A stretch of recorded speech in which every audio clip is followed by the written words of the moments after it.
The winter of 1851 brought with it the harshest cold London had seen in decades.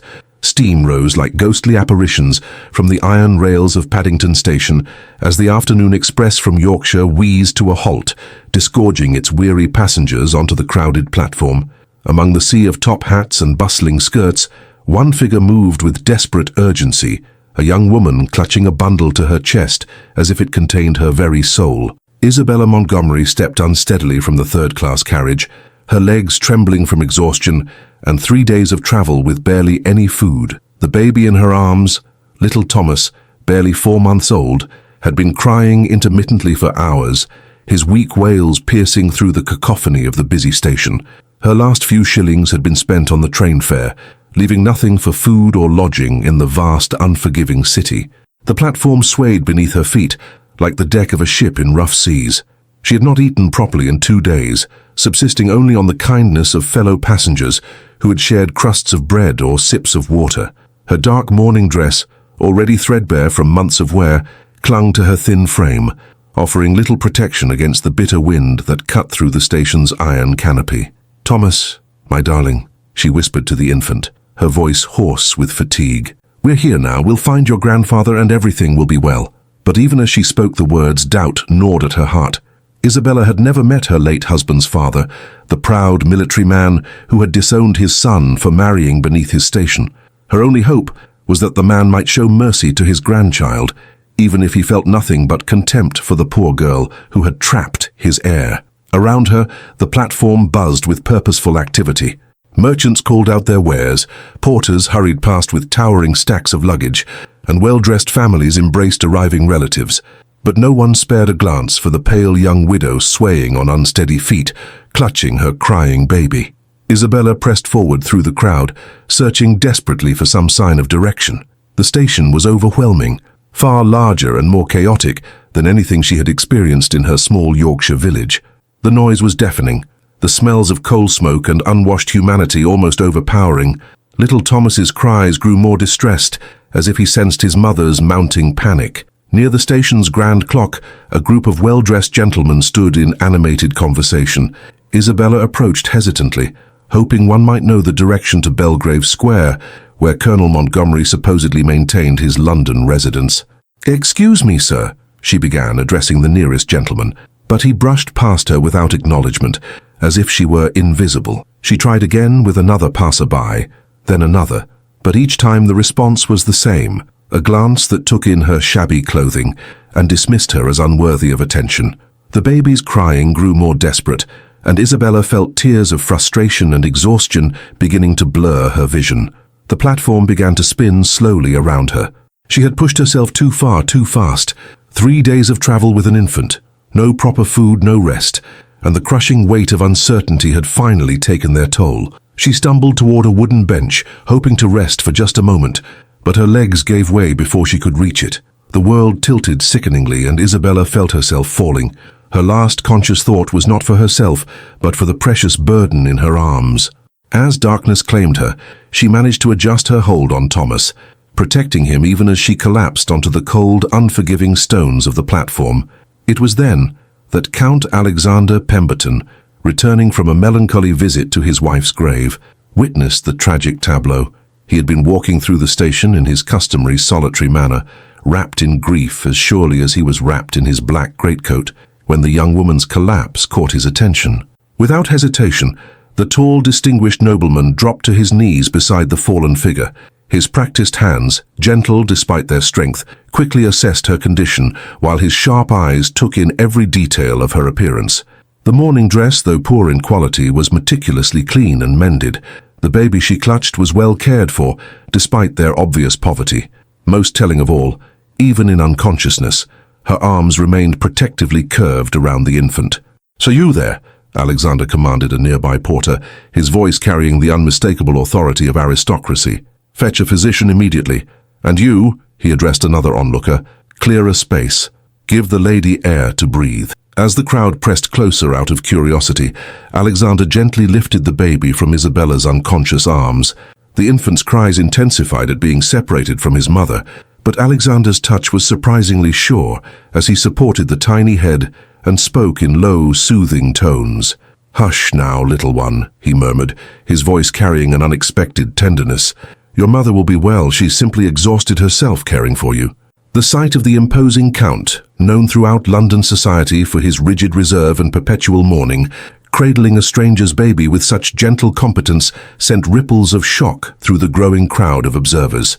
Lord Pemberton had been a recluse since his wife's death in childbirth 2 years earlier, avoiding all social contact and showing no interest in anything beyond his grief. Yet here he was, his usually stern features softened with concern as he watched over both the unconscious young mother and her distressed child.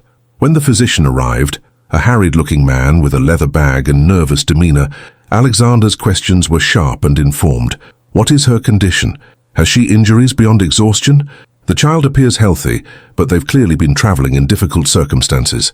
The doctor's examination revealed what Alexander had already suspected: severe malnutrition, exhaustion, and the particular pallor that spoke of recent grief and hardship. As Isabella began to stir, her first instinct was to reach frantically for her baby. "Thomas," she gasped, struggling to sit up despite the doctor's protests. "Where is—" "Safe," Alexander said quietly, moving closer so she could see the baby cradled securely in his arms. "Your son is safe. You collapsed from exhaustion, but you're both unharmed." Isabella's eyes, large and golden brown like autumn leaves, fixed on the stranger holding her child. She saw a man in his early 30s, tall and distinguished, with the unmistakable bearing of nobility. His dark hair was touched with premature silver at the temples, and his face bore the austere beauty of classical sculpture. But it was his eyes that caught her attention, deep blue-grey wells of carefully controlled pain that spoke of loss as profound as her own. "You're very kind, sir," she whispered, still weak but trying to maintain some dignity. I don't know what came over me. The journey was longer than expected, and Thomas has been fussing." "When did you last eat?" Alexander asked gently, and the directness of the question brought a flush to Isabella's pale cheeks. That is, Thomas needed—" she stammered, unable to admit that she had given her last food to the baby. Alexander's expression grew even more grave as understanding dawned. This young woman had been slowly starving herself to ensure her child's survival. The realization stirred something deep within his chest, an emotion he thought had died with his beloved Elena. The physician's pronouncement was swift and definitive: Mrs. Montgomery required immediate rest, proper nutrition, and a warm, safe place to recover her strength. As he departed with his fee, quietly provided by Alexander, the Count found himself faced with an unprecedented dilemma. Standing in the bustling station with a stranger's baby still cradled in his arms, and the young mother swaying weakly beside him, Alexander Pemberton confronted the first decision he had been required to make about another person's welfare since Eleanor's death. For 2 years, he had existed in a carefully controlled world of solitude, emerging only for the most essential business matters before retreating to his grief. "Mrs. Montgomery," he said gently, noting how she started at the use of her name. "The physician is correct. You require immediate care. Do you have accommodations arranged in London?" Isabella's silence was answer enough. Her golden eyes filled with tears she was too proud to shed, and she reached trembling arms for her baby. Alexander transferred little Thomas to her embrace, noting how her thin frame struggled with even that slight weight. I had hoped to find my late husband's father," she admitted quietly, "Colonel Montgomery of Belgrave Square, but I fear I may have overestimated his willingness to receive us." Alexander's expression darkened. He knew Colonel Montgomery by reputation, a rigid military man whose pride was legendary, even by aristocratic standards. The man had publicly disowned his only son for marrying a common tradesman's daughter, and Alexander doubted 2 years had softened his heart, even toward his grandchild. "I see," Alexander said carefully. "And if the colonel proves unwelcoming?" Isabella's chin lifted with pathetic bravery. "Then Thomas and I shall manage somehow. We have before." The simple dignity of her words struck Alexander like a physical blow. Here was courage in its purest form, a young mother with nothing but determination, willing to face any hardship for her child's sake. It reminded him painfully of Eleanor, who had possessed that same quiet strength, that same selfless love. "That will not be necessary," he heard himself saying, the words emerging before conscious thought could intervene. "You will both come with me to Pemberton House, as my guests." Isabella stared at him in shock. "Sir, I cannot possibly—" That is, you don't even know us. I am nobody of consequence, and to accept charity from a stranger, you are a mother in need, and I am a man with more rooms than purpose, Alexander replied with stark honesty. There is no charity in offering assistance to those who require it. There is only common decency. The offer hung between them like a bridge across an impossible chasm. Isabella understood instinctively that this austere nobleman was extending far more than temporary shelter. He was offering salvation, but accepting would mean admitting her complete helplessness, her utter dependence on the kindness of someone who owed her nothing. I have no way to repay such generosity, she whispered. Repayment is not requested, Alexander said firmly. Come, my carriage is waiting. The journey to Pemberton House passed in relative silence, broken only by little Thomas's occasional whimpers and Alexander's low, surprisingly soothing responses to the infant's distress. Isabella watched in amazement as this stern nobleman seemed to transform in the baby's presence, his harsh features softening, his voice taking on a gentleness that spoke of deep, hidden pain. Pemberton House stood in Mayfair like a monument to grief and faded glory. Once it had been the scene of elaborate entertainments and glittering social gatherings. Now its windows were draped in black, its rooms shrouded in the oppressive silence of mourning. The staff moved like ghosts through its corridors, speaking in whispers and maintaining the shrine-like atmosphere their master required.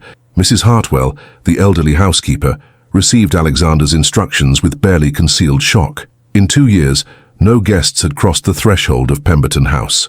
The master had refused all social invitations, turned away all visitors, and shown no interest in anything beyond his daily pilgrimage to Kensal Green Cemetery. Prepare the blue suite for Mrs. Montgomery and the child, Alexander instructed. She requires immediate medical attention, proper meals and complete rest. See that she wants for nothing. Of course, my lord, Mrs. Hartwell replied, her experienced eyes taking in every detail of Isabella's appearance. Shall I send for Dr. Whitfield? Yes. And Mrs. Hartwell? Alexander's voice carried a warning note. Mrs. Montgomery is to be treated as an honored guest. Her circumstances are temporary. The distinction was important. Charity recipients were housed in servants' quarters and fed simple fare. Guests occupied the finest rooms and dined at the master's table. Alexander was making Isabella's status unequivocally clear. As Isabella was shown to her accommodations, rooms more luxurious than any she had ever imagined, she found herself overwhelmed by the stark contrast to her desperate circumstances mere hours before. The blue suite was magnificent, all silk wallpaper and crystal chandeliers, with a crackling fire warming the air and a nursery already being prepared for Thomas.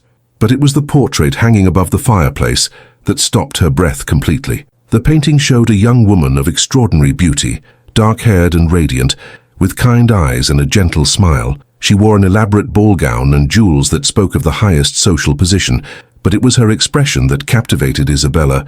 Here was a woman who had been deeply loved and who had loved deeply in return. That was the late Countess, Mrs. Hartwell said softly, noticing Isabella's fascination. Lady Eleanor died in childbirth 2 years past, along with the babe.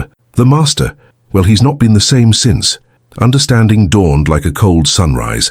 Alexander's careful tenderness with Thomas, his immediate concern for a mother and child in distress, his decision to break 2 years of self-imposed isolation, all of it suddenly made terrible sense. He was trying to save what he had failed to save before. I should not be here, Isabella whispered, sudden guilt overwhelming her. My presence must be torture for him. On the contrary, Mrs. Hartwell said with gentle firmness, I've not seen the master show interest in anything for 2 years. Perhaps you and the little one are exactly what this house needs.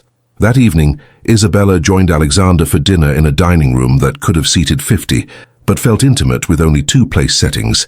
At one end of the massive mahogany table, she had been provided with appropriate clothing, a simple but well-made dress of dark blue silk that transformed her from a desperate refugee into a lady of modest elegance. Alexander, she noticed, had exchanged his funeral black for dark grey, a subtle but significant change that did not escape her attention. As they dined on course after course of exquisitely prepared food, Isabella felt strength flowing back into her depleted body. You have shown us extraordinary kindness, she said during a lull in their careful conversation. I want you to know that I understand.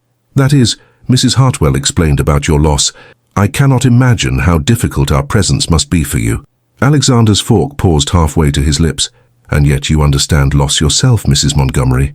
Your mourning dress suggests recent bereavement." "My husband died of fever 4 months ago," Isabella said quietly, "just after Thomas was born. We had been married only a year, but—" Her voice trailed off as emotion threatened to overwhelm her. "But you loved him deeply," Alexander finished gently, "as I loved Elena.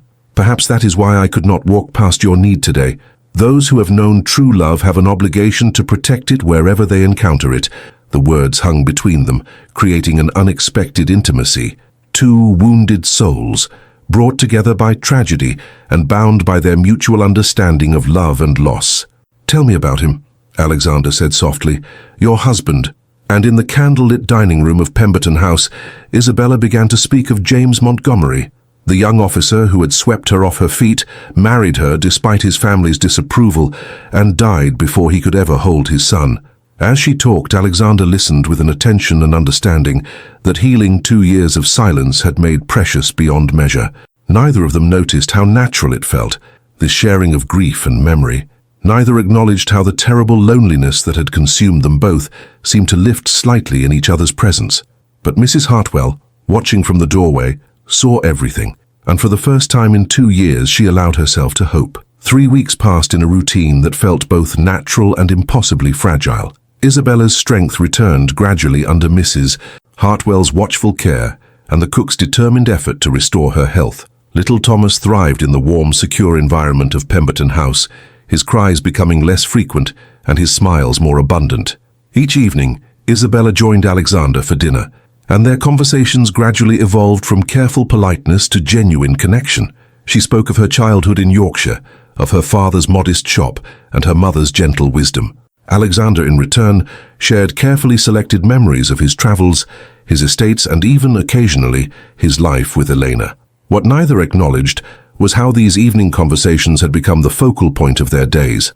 Alexander found himself hurrying through business meetings to return home, while Isabella spent her afternoons eagerly anticipating the moment when she could share Thomas's latest milestone or her thoughts on the books Alexander had recommended from his extensive library. The turning point came on a particularly bitter January morning when a carriage bearing the Montgomery family crest pulled up to Pemberton House's front steps. Isabella watched from the morning room window as a tall, rigid figure in military dress alighted, his movements sharp with barely controlled rage. "Colonel Montgomery," she whispered, her face draining of color. Alexander, who had been reading correspondence nearby while Thomas dozed in a basket at Isabella's feet, immediately moved to her side. "You need not see him if you wish to avoid the encounter." "No," Isabella said quietly, though her hands trembled as she smoothed her skirts. "He is Thomas's grandfather. Perhaps when he sees the baby—" They both knew it was a desperate hope, but Alexander admired her courage in clinging to it. When the butler announced their visitor, Isabella lifted her chin with pathetic bravery and prepared to face the man who had the power to destroy her fragile peace. Colonel Montgomery entered the drawing room like a conquering army, his sharp eyes immediately assessing everything from the luxurious furnishings to Isabella's expensive dress, a gift from Alexander to replace her shabby mourning clothes. His gaze lingered particularly on little Thomas, sleeping peacefully in Isabella's arms. "So," the colonel said without preamble, his voice clipped and coldly furious, "this is where my son's widow has been hiding herself." Alexander stepped slightly forward, his presence immediately commanding attention. "Colonel Montgomery, I presume. I am Pemberton. Mrs. Montgomery and her son are my guests." The colonel's eyes narrowed as he assessed the count's obvious wealth and social position. "Indeed, how charitable of you, Lord Pemberton, though I confess myself surprised to find a peer of the realm entertaining my son's unfortunate connection." The deliberate slight hung in the air like a slap. Isabella flinched, but Alexander's voice remained dangerously quiet. "I fear there has been some misunderstanding, Colonel. Mrs. Montgomery is not an object of charity, but a welcomed guest whose company I value highly." "Company you value?" The colonel's laugh was harsh. "Come now, Lord Pemberton. We are both men of the world. I understand the attractions a pretty young widow might hold, particularly one in desperate circumstances. But surely you do not expect me to believe this arrangement is entirely proper." The insult was so shocking, so deliberately cruel, that for a moment no one spoke. Isabella's face went white as the implications sank in, while Alexander's expression turned absolutely glacial. "You will apologize immediately," Alexander said, his voice carrying the kind of lethal quiet that preceded duels. "Mrs. Montgomery is a lady of impeccable virtue, and any suggestion otherwise is grounds for serious offense." Colonel Montgomery seemed to realize he had overstepped, but his pride prevented complete retreat. "Of course, Lord Pemberton. I merely meant to suggest that a young woman in such reduced circumstances might be vulnerable to misinterpretation of kindness." It was barely an apology, but Alexander accepted it with a curt nod before turning his attention to the matter at hand. "I assume you've come to discuss your grandson's future." "Grandson?" The colonel's gaze fixed on little Thomas with something approaching distaste. "The child of a marriage I never acknowledged? I think not." Isabella's sharp intake of breath was audible. "Colonel Montgomery, surely you cannot mean to reject your own blood? Thomas is James's son, your heir." "My heir was my son James," the colonel interrupted harshly. "When he chose to marry beneath his station and produce a bastard with a tradesman's daughter, he forfeited any claim to the Montgomery name or inheritance." "Thomas is not illegitimate," Isabella protested, her voice shaking with outrage. "James and I were properly married by the vicar of St. Mary's. There are witnesses, documents that prove nothing to me," the colonel said coldly. "A hasty marriage to a pregnant shopkeeper's daughter? Please, girl, did you truly think such a transparent scheme would secure your fortune?" The accusation was so viciously unfair that Isabella actually staggered. Little Thomas, sensing his mother's distress, began to cry, his wails filling the elegant drawing room with heartbreaking sound. It was Alexander who moved first, gently taking the baby from Isabella's shaking arms and holding him with the practiced ease that had developed over their weeks together. "I think, Colonel," he said with deadly calm, "that you have said quite enough." "Have I?" The colonel's eyes glittered with malice. "Then let me be perfectly clear. I acknowledge no relationship to that child or his mercenary mother. They will receive nothing from the Montgomery estate. Not a penny, not a shilling, not so much as acknowledgement of their existence."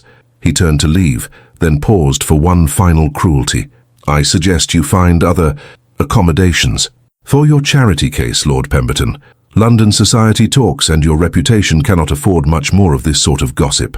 The threat was unmistakable. Continue to shelter Isabella and face social ostracism. The colonel was gambling that Alexander's position in society mattered more than his temporary interest in a pretty widow. He had badly miscalculated.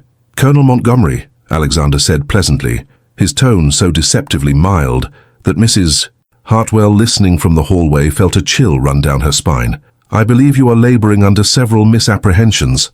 The military man turned back, eyebrows raised in arrogant inquiry. "First," Alexander continued, still holding the now quiet baby with one arm, while his free hand rested casually on his watch chain, "you seem to believe I care one whit for the opinions of society gossips. I assure you, having lived as a recluse for 2 years, I find their chatter utterly irrelevant." The colonel's confidence flickered slightly. "Second," Alexander went on, his voice growing colder, "you appear to think Mrs. Montgomery requires your acknowledgement or support. She does not. Any financial concerns she might have had are now resolved." Isabella stared at him in shock. They had never discussed money, never mentioned her desperate circumstances beyond that first day. What was he saying? "And third," Alexander concluded, his tone now carrying the full weight of aristocratic authority, "you seem to assume that this child will grow up without name, fortune, or protection. Again, you are mistaken." The colonel's face had gone pale.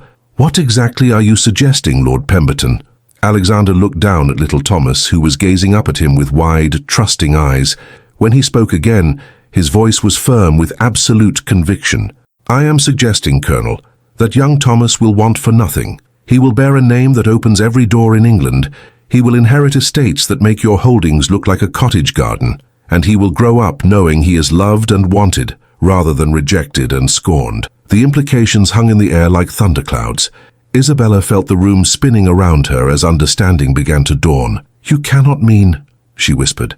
Alexander turned to her, his eyes holding a tenderness that made her heart stop. "Isabella," he said softly, her given name falling from his lips for the first time, "will you do me the extraordinary honor of becoming my wife?" The proposal came not with romantic flourishes or passionate declarations, but with quiet certainty, and absolute commitment. Alexander was offering not just marriage, but salvation for both her and Thomas. Legal protection, social position, financial security, and the love of a man she had come to respect and care for more than she had dared admit. Colonel Montgomery sputtered in outrage. "This is madness. You would marry a fortune hunter? Adopt her brat as your heir? Have you lost your senses entirely?" "On the contrary," Alexander replied calmly, his gaze never leaving Isabella's stunned face. "I believe I have finally found them." Isabella stared at this extraordinary man, who was offering to sacrifice his social position, his careful solitude, and his freedom for the sake of a woman and child he had known for less than a month. The magnitude of his offer was overwhelming and terrifying, because somewhere in the last 3 weeks she had done the unthinkable. She had fallen in love with Count Alexander Pemberton, and the thought of accepting his proposal for anything less than mutual love felt like the cruelest betrayal. The drawing room fell into stunned silence following Alexander's proposal. Little Thomas gurgled contentedly in the Count's arms, blissfully unaware that his entire future hung in the balance of his mother's answer. Isabella stood frozen, her golden eyes wide with shock and something that might have been terror. I cannot," she whispered, her voice barely audible. "Lord Pemberton, your generosity is overwhelming, but I cannot accept such a sacrifice." Alexander's expression remained carefully composed, but something flickered in his deep blue eyes. "You view my proposal as a sacrifice. How could I not?" Isabella's voice grew stronger, though tears threatened. "You are offering to bind yourself to a woman of no fortune, no family, no prospects, to claim another man's child as your heir, to face social censure for the sake of strangers who have no claim on your protection." Colonel Montgomery, sensing an opportunity, stepped forward with renewed arrogance. "At last, the girl shows some sense. Lord Pemberton, surely you see that this moment of charitable impulse would lead only to regret. A man of your position requires a wife of appropriate breeding and fortune." "Silence," Alexander commanded, without even glancing at the colonel. His attention remained fixed entirely on Isabella's face. "Mrs. Montgomery, may we speak privately?" Isabella nodded mutely, still reeling from the proposal that had changed everything between them. As Colonel Montgomery was firmly escorted from the premises by an extremely correct butler, Alexander gently transferred Thomas to his cradle and turned to face the woman who had somehow become essential to his existence. "Isabella," he said quietly, moving closer, but maintaining careful distance. "Look at me." She raised her eyes reluctantly, expecting to see pity or duty. Instead, she found something far more dangerous, genuine feeling, carefully controlled but unmistakably real. "Do you believe I'm a man who acts from impulse or charitable obligation?" Alexander asked.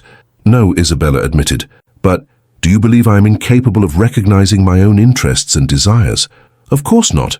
But the circumstances—" "The circumstances," Alexander interrupted gently, "are that for 3 weeks you and Thomas have brought life back to a house that had become a tomb, that your courage and grace have reminded me what it means to feel hope, that your presence has made me want to be more than a monument to grief." Isabella's breath caught.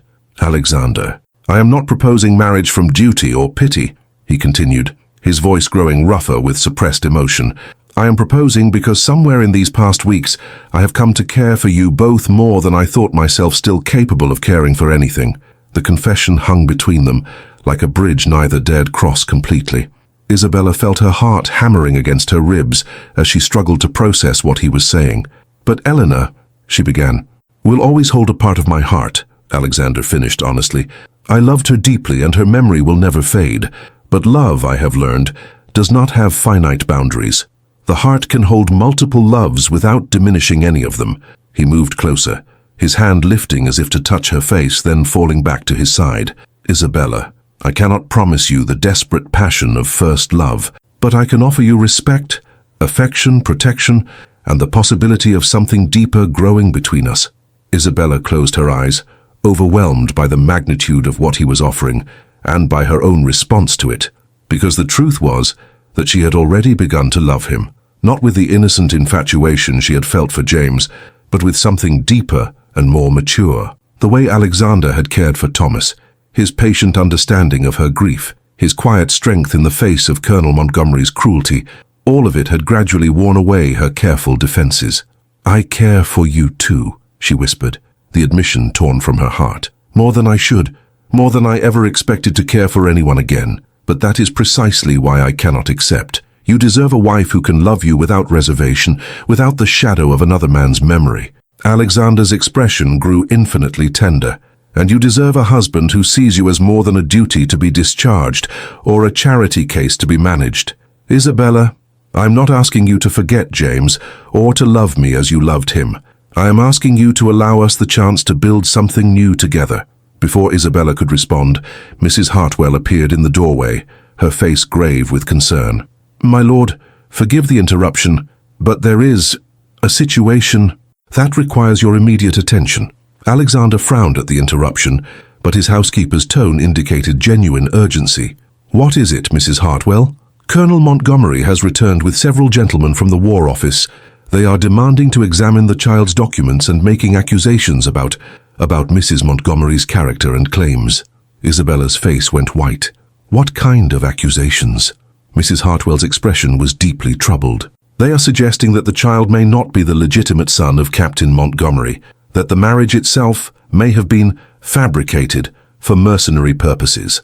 The implications were staggering. If Colonel Montgomery could convince the authorities that Thomas was illegitimate, the child would have no legal rights whatsoever. Isabella could be accused of fraud, even imprisoned.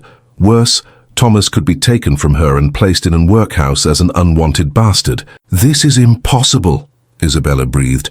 I have the marriage certificate, witness statements, the baptismal record, documents that the colonel claims could easily be forged by a desperate woman, Alexander said grimly, his mind already working through the legal implications.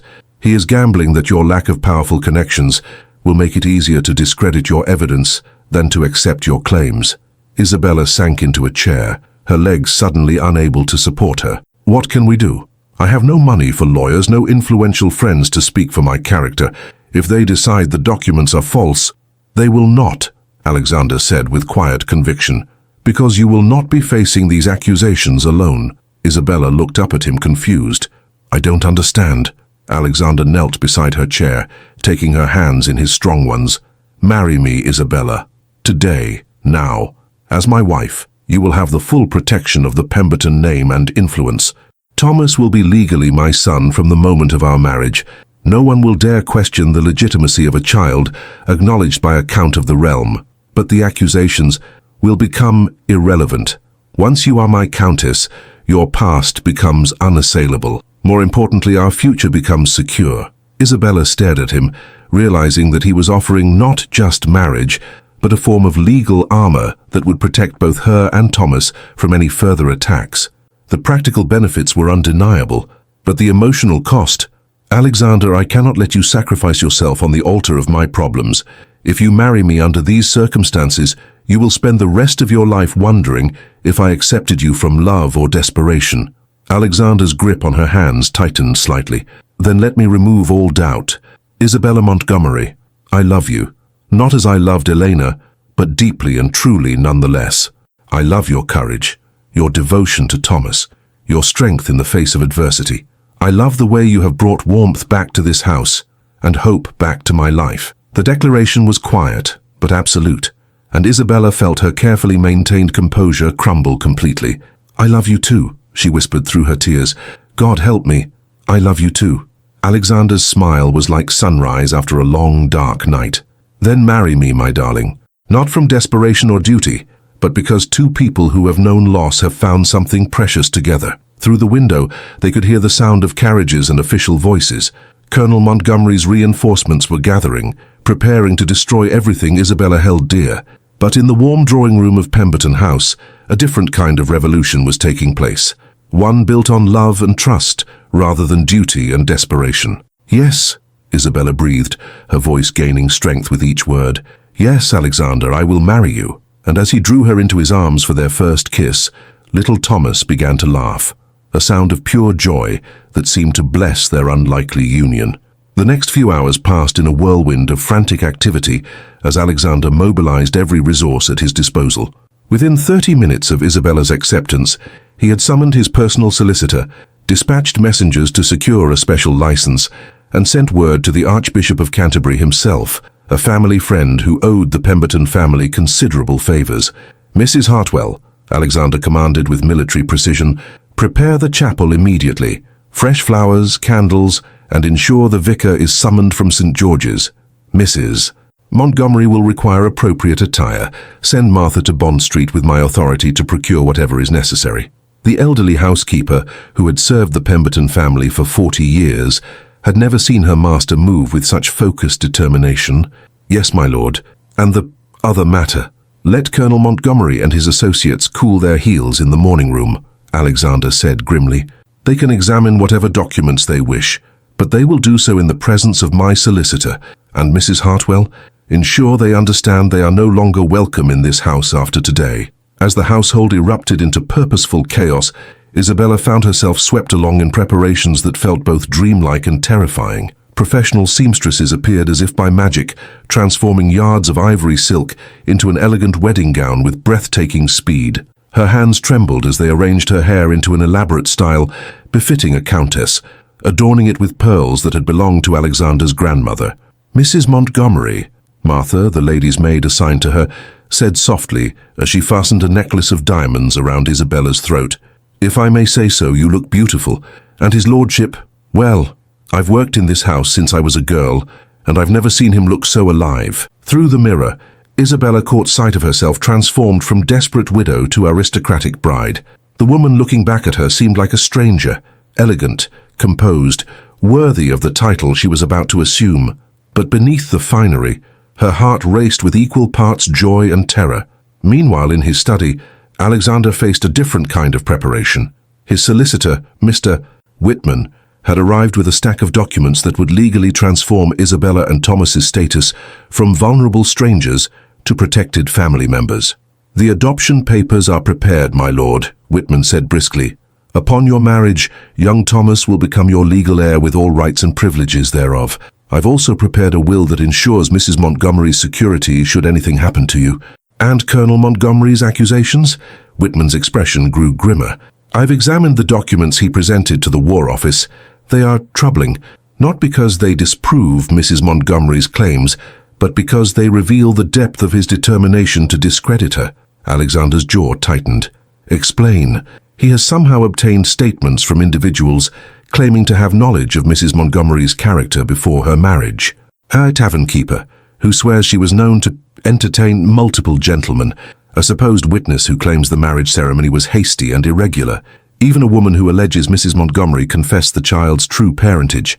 All false, obviously, but professionally prepared and potentially convincing to officials who have never met the lady. Colonel Montgomery has invested considerable time and money in constructing this fiction." The realization was chilling. The colonel hadn't simply rejected his grandson in a moment of pride. He had systematically planned Isabella's destruction. The depth of his malice was breathtaking. "How quickly can these allegations be discredited?" "With your marriage and adoption of the child?" "Immediately. Mrs. Montgomery will have the legal protection of your title and the social protection of your reputation. More importantly, young Thomas will be beyond any question of legitimacy as your acknowledged heir." Alexander nodded grimly.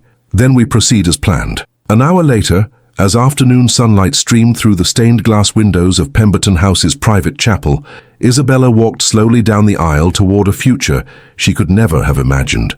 Alexander waited at the altar in immaculate morning dress, his face solemn but his eyes warm with genuine affection. Mrs. Hartwell held little Thomas, who gurgled contentedly throughout the ceremony, as if blessing the union that would secure his future. The ceremony itself was brief, but beautiful. As they exchanged vows, Isabella felt the weight of her old life falling away like discarded chains. When Alexander slipped the heavy Pemberton family ring onto her finger, a magnificent sapphire surrounded by diamonds, she officially became someone new. Isabella, Countess of Pemberton. "You may kiss your bride," the vicar announced with a smile, and Alexander's lips met hers in a gentle kiss that promised patience, respect, and the possibility of deeper love to come. But their moment of peace was shattered as they emerged from the chapel to find Colonel Montgomery and his associates waiting in the grand foyer, their faces dark with rage and frustration. "This farce changes nothing," the colonel snarled. "A hasty marriage cannot erase evidence of fraud and deception. The authorities will address their inquiries to my solicitor," Alexander interrupted with icy politeness. As will any future communications regarding my wife or son. Your son. Colonel Montgomery's laugh was harsh with disbelief. You would claim another man's bastard as your heir. The insult was too much for Isabella's already strained nerves. How dare you, she said, her voice shaking with righteous anger. Thomas is your grandson, your own blood, and you have rejected him without cause. But he no longer needs your acknowledgement. He has a father now who wants him, who will love him, who will give him everything you would have denied. A father? The colonel's eyes glittered with malice. Or a besotted fool who has been trapped by a scheming... He never finished the sentence. Alexander's hand shot out with lightning speed, gripping the older man's throat just firmly enough to silence him, without causing harm. Complete that thought, Alexander said in a voice like winter ice, and you will find yourself answering for it at dawn with pistols. The threat of a duel hung in the air like a drawn sword. Colonel Montgomery, for all his bluster, was no match for a man in his prime who had clearly retained all his military training. My lord, Mr. Whitman intervened smoothly. Perhaps the colonel and his associates would prefer to withdraw and consider their position. I believe they will find upon reflection that their evidence has become rather irrelevant. It was a face-saving exit, and the colonel seized it gratefully. This is not over, he muttered as he and his companions gathered their papers. Society will know what kind of woman has ensnared you, Pemberton. Society, Alexander replied with perfect composure, will know that I have married the most remarkable woman I have ever encountered. They will know that my son is blessed with a mother of extraordinary courage and character, and they will know that anyone who questions these facts will answer to me personally. As the door closed behind their defeated enemies, Alexander turned to his new wife with a smile that transformed his austere features completely. Well, Countess, he said softly, offering her his arm, shall we go home? Isabella smiled through her tears as she accepted his escort, little Thomas sleeping peacefully in Mrs. Hartwell's arms. Home. After months of desperate wandering, she finally had one again, but more than that, she had something she had never dared hope for. A family built not on duty or desperation, but on love, respect, and the shared commitment to protect what they had found together. 6 months after their wedding, Pemberton House had undergone a transformation as dramatic as its inhabitants. The black drapes had been replaced with rich burgundy and gold, fresh flowers adorned every room, and the sound of laughter, particularly little Thomas's infectious giggles, echoed through corridors that had known only silence for too long. Isabella stood in the nursery, watching as Alexander taught 10-month-old Thomas to clap his hands. The sight still filled her with wonder. This man who had seemed carved from marble when she first met him now spent his evenings on the carpet, playing peekaboo and making ridiculous faces to entertain the child who had become as precious to him as if Thomas had been born of his own blood. He's going to be walking soon, Isabella observed, marveling at how Thomas pulled himself up on furniture with determined concentration. Mrs. Hartwell says most babies don't manage it until they're older.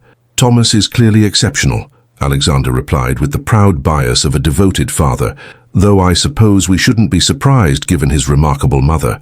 The easy affection in his voice still had the power to make Isabella's heart skip. Their marriage had grown stronger with each passing day, built on a foundation of mutual respect that had blossomed into something deeper and more passionate than either had dared hope. Alexander, Isabella said softly, moving to sit beside him on the nursery carpet, I received a letter today. Something in her tone made him look up sharply. From whom? Colonel Montgomery. Isabella's expression was carefully neutral. He wants to meet with us, to discuss Thomas. Alexander's face hardened immediately. Absolutely not. The man forfeited any right to contact with our family when he attempted to destroy you with false accusations. I know, Isabella said quietly. But Alexander, he's dying. The simple words fell into the peaceful nursery like stones into still water. Alexander's anger flickered and transformed into something more complex as he processed the information. Dying how? A tumor, apparently. The physicians give him perhaps 2 months. Isabella picked up one of Thomas's toys, turning it over in her hands as she spoke. He asked if he might see Thomas once before. She didn't need to finish. Alexander understood immediately what she was asking, and his instinct was to refuse categorically. Colonel Montgomery had shown them nothing but cruelty and contempt. He had tried to destroy Isabella's reputation, had attempted to steal Thomas's birthright, and had caused them both tremendous pain. But as Alexander watched Thomas crawl toward his mother with single-minded determination, he found his certainty wavering. The child would grow up as Thomas Pemberton, heir to one of England's greatest fortunes. He would want for nothing, would be loved unconditionally, would have every opportunity life could offer. But would he someday wonder about the grandfather who had rejected him? Would he ask questions about the man whose blood ran in his veins? "What do you think we should do?"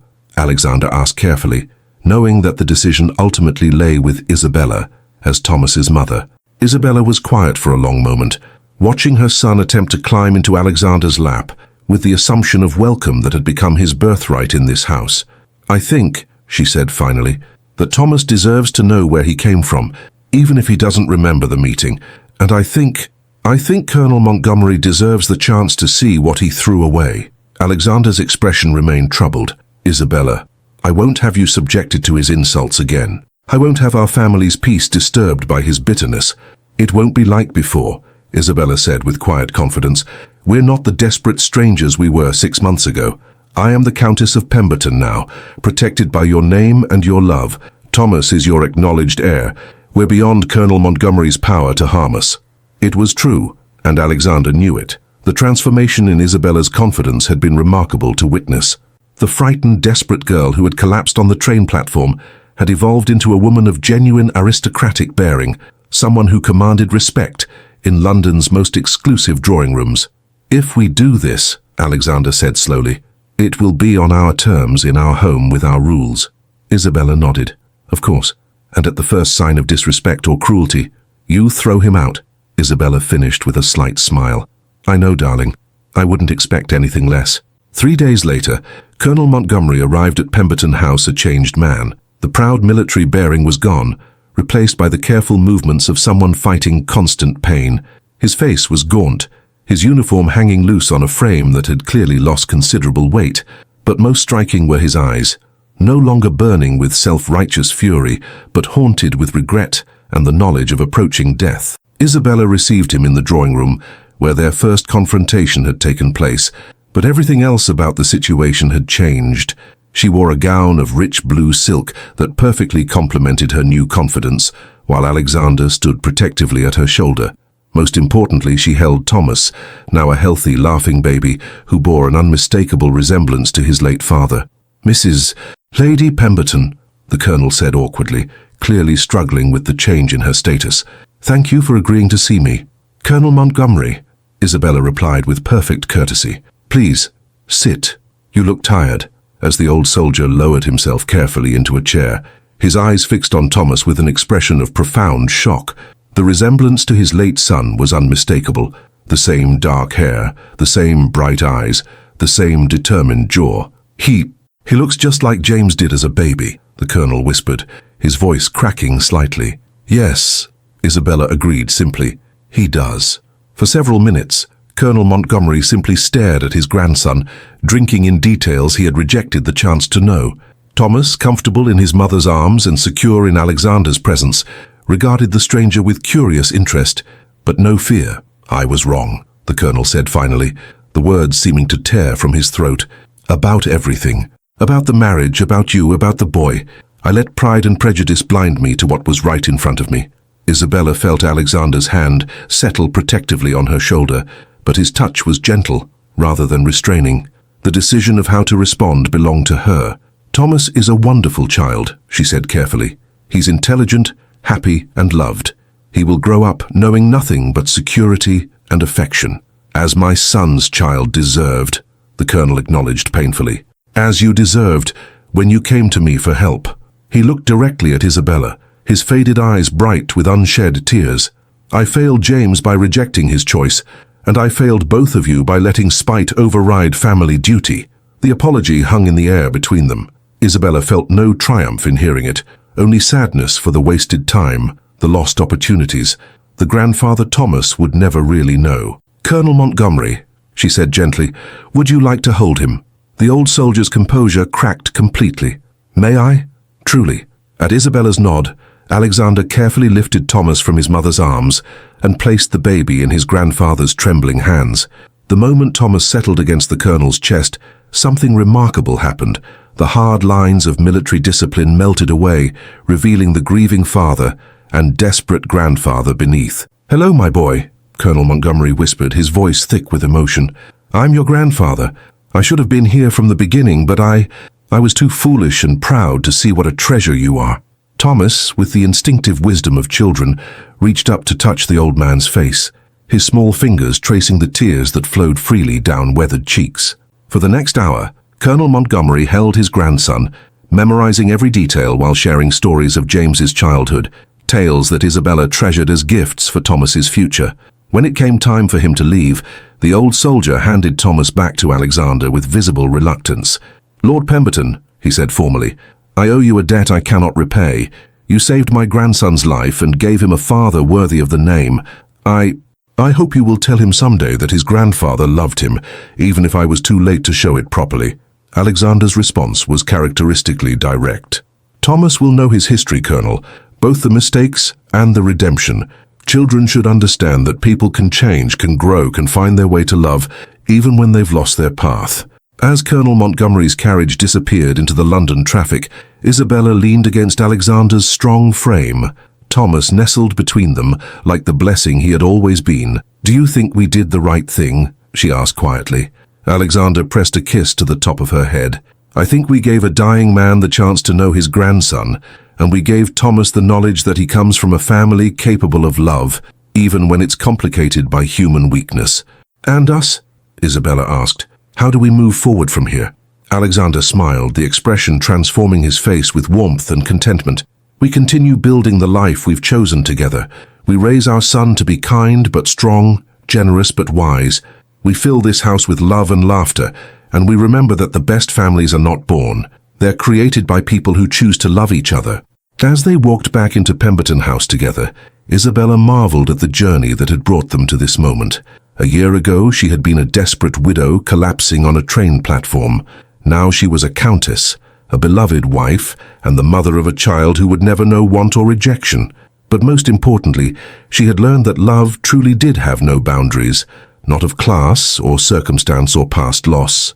In choosing to open his heart to strangers, Alexander had found his way back to life. In accepting his offer of marriage, Isabella had discovered that second chances at happiness were not only possible, but could be even more precious than the first. 5 years later, Pemberton House buzzed with the controlled chaos of a Christmas morning. Snow blanketed the London streets outside, while inside the warm glow of candles and firelight created the perfect backdrop for a family celebration that would have seemed impossible to imagine during those dark days when grief ruled these halls. Isabella, now truly comfortable in her role as Countess of Pemberton, sat in the drawing room watching as 5-year-old Thomas attempted to teach his 2-year-old sister Elena the finer points of unwrapping presents.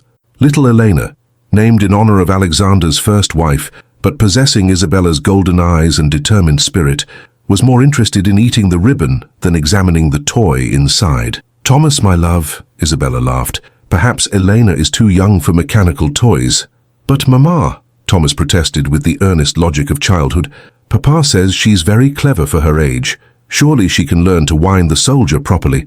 Alexander, entering the room with an armload of additional packages that had somehow been overlooked in the initial distribution, paused to marvel at the scene before him. His son, for Thomas was unquestionably his son in every way that mattered, displayed the perfect blend of protective instinct and gentle patience that spoke well for his character.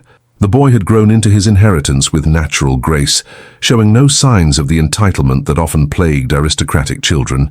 "Your father may have mentioned that Elena is clever," Alexander said with mock seriousness, "but I believe he failed to mention that 2-year-olds prefer boxes to toys, ribbon to contents, and making messes to following instructions." As if summoned by his words, Eleanor abandoned her ribbon feast to toddle over to Alexander, her arms raised in the universal demand for attention. He swept her up without hesitation, marveling as he always did at how completely she had captured his heart from the moment of her birth. "Papa, tell Thomas the story," Elena demanded, with the confidence of a child who had never doubted her welcome anywhere. "About the train." Alexander and Isabella exchanged amused glances. Their children's favorite bedtime story was the tale of how their family had begun, though heavily edited for young ears, focusing on courage and kindness rather than desperation and scandal. Which part of the train story? Alexander asked, settling into his favorite chair with Elena on his lap, while Thomas claimed his usual spot on the carpet at their feet. The part where Mama fell down and you caught baby Thomas, Thomas said promptly. This was always his favorite part of the narrative. Isabella smiled at the simplified version of events that had become family legend. Well, she began, taking up the familiar tale, once upon a time there was a very sad mama who was traveling to London with her tiny baby. As the story unfolded, the kind stranger who helped them, the big house that became their home, the wedding that made them a family, Isabella found herself reflecting on the incredible journey that had brought them to this moment. The desperate widow who had collapsed on that platform would hardly recognize the confident, beloved woman she had become. Her marriage to Alexander had exceeded every hope she had dared harbor. What had begun as a practical arrangement born of mutual respect had deepened into a love that was both passionate and profound. They had learned to navigate the delicate balance of honoring their past losses while building something entirely new together. Alexander, too, had been transformed by their union. The cold, grief-stricken recluse had rediscovered not only the capacity for joy, but an enthusiasm for life that surprised everyone who had known him before. He threw himself into fatherhood with the same intensity he had once devoted to mourning, and his estates prospered under management that was both shrewd and compassionate. And then what happened? Elena prompted, when the story reached its conclusion. Then we lived happily ever after, Thomas supplied with satisfaction. At 5, he had no doubt that this was the natural order of things. Indeed we did, Alexander agreed, reaching over to take Isabella's hand. The simple gesture, repeated countless times over their years together, still had the power to send warmth flooding through her heart. Later, after the children had been persuaded to nap amid their scattered toys, Alexander and Isabella found themselves alone in the library, enjoying a rare moment of quiet. Alexander sat at his desk, reviewing estate papers, while Isabella worked on her correspondence, including a letter to the Yorkshire orphanage she had begun supporting, ensuring that children like she had once been would have better opportunities. I received an interesting letter yesterday, Alexander mentioned casually, not looking up from his ledgers. Oh, Isabella's pen paused over her writing. From the War Office. It seems they're considering Thomas for admission to Sandhurst when he comes of age. His mathematical aptitude has drawn their attention. Isabella felt a familiar flutter of maternal anxiety. He's only 5, Alexander, which is why it's merely preliminary interest, Alexander assured her with a smile. But it's gratifying to know that our son's talents are already being recognized. Our son. Even after all these years, those words had the power to move Isabella deeply. Alexander had never treated Thomas as anything other than his own blood, had never made the boy feel like a charity case or afterthought. In Thomas's mind, Alexander was simply Papa, the man who taught him to ride, helped with his lessons, and tucked him in each night with stories and gentle affection. Speaking of Thomas, Isabella said thoughtfully, I've been thinking about Colonel Montgomery's last letter. Alexander's expression grew more serious. The old soldier had lived longer than expected after their reconciliation, managing almost 2 years of correspondence with his grandson before finally succumbing to his illness. His letters to Thomas, carefully saved, painted a picture of a man determined to share what wisdom he could in the time remaining. He asked that Thomas be told the truth about his parentage when he was old enough to understand, Isabella continued. I think that time is approaching. Alexander nodded slowly. Thomas is beginning to ask more sophisticated questions about family, about why he looks different from Elena, about his name before he became a Pemberton. You're right. He deserves to know his history.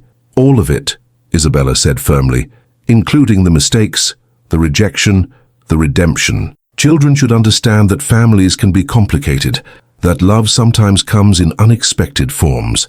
It was a conversation they had anticipated for years, carefully planning how to explain Thomas's origins in a way that would honor his birth father's memory while celebrating the family that had chosen him. The truth was complex, involving love and loss, pride and redemption, rejection and acceptance. But Isabella believed children were more capable of handling complexity than adults often assumed. We'll tell him together, Alexander decided. After the new year, when the holidays are past, and we can give the conversation the time and attention it deserves. Isabella nodded, feeling the familiar sense of partnership that had sustained their marriage through every challenge. Whatever difficulties lay ahead, they would face them as they had everything else, together with love and honesty as their guides. A commotion in the corridor announced the children's emergence from their nap, and within moments, Thomas burst through the library doors with Elena toddling behind, both demanding attention and announcing their readiness for the afternoon's planned activities. "Papa!" Thomas exclaimed, launching himself at Alexander's chair. "You promised to show me the new foal, and Mama said we could make snow angels," Eleanor added, her golden curls bouncing with excitement. Alexander and Isabella exchanged the look of parents everywhere, amused resignation mixed with deep contentment. Their quiet afternoon was clearly over, but neither minded. These interruptions, these demands for attention and affection, were the price and privilege of the family they had built together. As they bundled the children into warm coats and prepared for an afternoon in the snow, Isabella caught sight of their reflection in the entrance hall mirror. A handsome family, prosperous and secure, with the easy affection that marked genuine happiness. It was an image that bore no resemblance to the desperate tableau that had unfolded on that train platform years earlier. "Ready, my darling?" Alexander asked, offering her his arm with the same courtesy he had shown her from their very first meeting. "Always," Isabella replied, accepting his escort with the confidence of a woman who had found her place in the world. As they stepped out into the crisp winter air, their children running ahead to begin their assault on the pristine snow, Isabella marveled once again at the unexpected paths life could take. She had collapsed on a train platform in despair, and from that moment of complete vulnerability had emerged a love story more beautiful than anything she could have imagined. Behind them, Pemberton House stood warm and welcoming against the winter sky, its windows glowing with the promise of home. And ahead of them stretched a future full of possibility, built on love that had conquered every obstacle, sustained by trust that had weathered every storm, and blessed by the knowledge that the best families were indeed those created by choice rather than chance. In the garden where Elena shrieked with delight at her first successful snow angel, and Thomas built an elaborate fortress with architectural precision that would have made his adoptive father proud, the Pemberton family continued writing their story, one moment of joy at a time. Before you go, tap the like button and subscribe for new stories every week.